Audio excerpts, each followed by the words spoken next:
खोलवैलू हो, जबकि रामगढ़ में खाता खोलवैलू हो। DJ Amit Tiwari, DJ Amit Tiwari, DJ Amit Tiwari अपहर।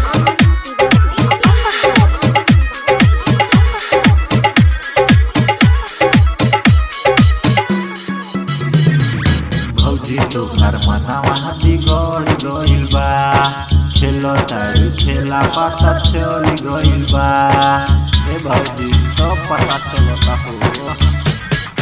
भौजी तोहर मनवा बिगड़ गइल बा, खेलो तारू खेला पता चल गइल बा। पर धनवा से मोहर मरवैलू हो, पर धनवा से मोहर मरवैलू हो। जबकि रामगढ़ में खाता खोलवैलू हो, जबकि रामगढ़ में खाता खोलवैलू हो।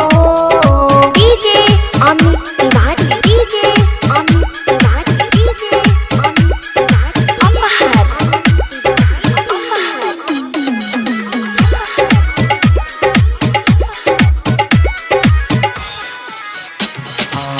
दूसरा के संगे बितावो तारू रतिया, सुनी के बात दिल में उठता दर्दिया।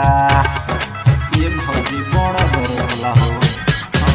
दूसरा के संगे बितावो तारू रतिया, सुनी के बात दिल में उठता दर्दिया।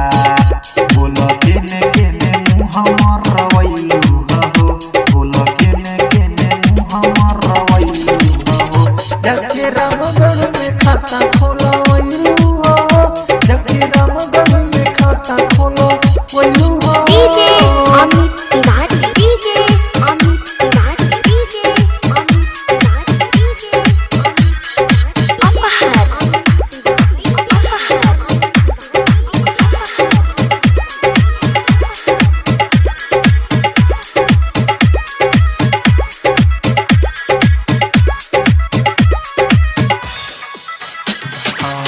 सुदेव भैया के भेज के बहरवा, ले तारू मजा भौजी दिन दुपहरवा। आवे दो सब बताई हो। सुदेव